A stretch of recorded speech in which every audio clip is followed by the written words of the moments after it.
राज्यातील लाखो शेतकरी, शेतमजूर आणि सर्वसामान्यांच्या न्याय हक्कासाठी माजी राज्यमंत्री बच्चू कडू यांनी अमरावती जिल्ह्यातील मोझरी येथे राष्ट्रसंत तुकडोजी महाराजांच्या समाधीजवळ 8 जूनपासून बेमुदत अन्नत्याग आंदोलन सुरू केले आहे। त्यांच्या आंदोलनाला राज्यभरातून मोठा पाठिंबा मिळत असून सरकारसमोर शेतकऱ्यांच्या प्रश्नांचा धगधगत राहिलेला वणवा पुन्हा पेटलेला आहे। अमरावती जिल्ह्याच्या गुरुकुंज मोझरी येथे राष्ट्रसंत तुकडोजी महाराजांच्या समाधीजवळ माजी मंत्री बच्चू कडू यांनी शेतकऱ्यांची सरसकट कर्जमाफी, शेतमजुरांसाठी स्वतंत्र आणि आर्थिक महामंडळ, दिव्यांगांच्या निधीत वाढ, मनरेगाच्या मजुरीत वाढ, सेंद्रिय खतांना अनुदान, दूध उत्पादकांना योग्य दर आणि विमा संरक्षण यासारख्या प्रमुख मागण्यांसाठी बेमुदत अन्नत्याग आंदोलन सुरू केलं आहे। बच्चू कडू यांनी स्पष्ट शब्दात सांगितलं, आमची अंत्ययात्रा निघाली तरी चालेल, पण मागण्या मान्य झाल्याशिवाय मागे हटणार नाही। विधानसभा निवडणुकीपूर्वी सरकारने संपूर्ण कर्जमाफीचे आश्वासन दिले होते, मात्र सत्ता स्थापन होऊन महिने उलटले तरी शेतकऱ्यांच्या अडचणी कायमच आहेत। या पार्श्वभूमीवर बच्चू कडू यांच्या आंदोलनाने शेतकरी प्रश्न पुन्हा केंद्रस्थानी आणले आहेत।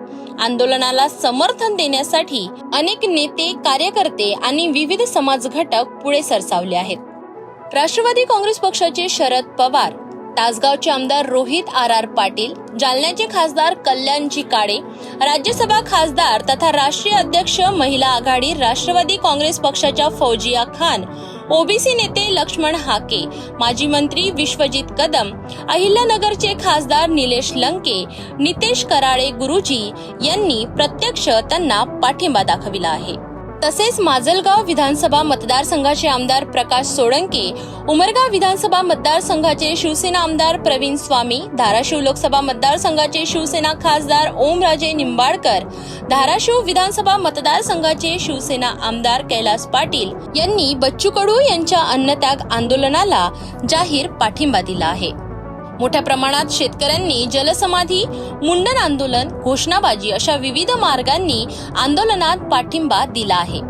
बुधवारी या आंदोलनाचा 4था दिवस। बच्चू कडू यांची तब्येत काहीशी खालावली असून यामुळे चिंता व्यक्त केली जात आहे। आदल्या दिवशी बच्चू कडू यांना अमरावतीचे जिल्हाधिकारी आशिष एरेकर, पोलीस अधीक्षक विशाल आनंद आणि उपजिल्हाधिकारी अनिल भटकर यांनी उपोषणस्थळी जाऊन त्यांची भेट घेतली आणि त्यांच्या मागण्या ऐकून घेतल्या। उपोषणाच्या 4थ्या दिवशी बच्चू कडू यांना राष्ट्रीय समाज पक्षाचे अध्यक्ष महादेव जानकर यांनी आंदोलनस्थळी जाऊन बच्चू कडूंची भेट घेतली आणि त्यांच्या या आंदोलनाला त्यांनी जाहीर पाठिंबा दिला।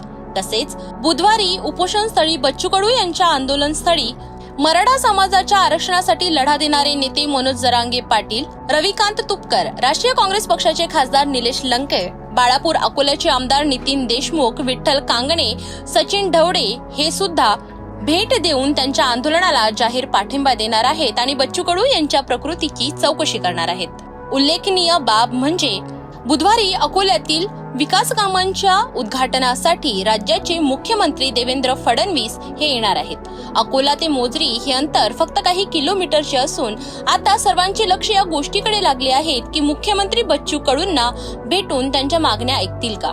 या ठिकाणी उल्लेखनीय बाब म्हणजे एकेकाळी बच्चू कडू आणि देवेंद्र फडणवीस म्हणजेच महायुती यांचे संबंध अतिशय चांगले होते।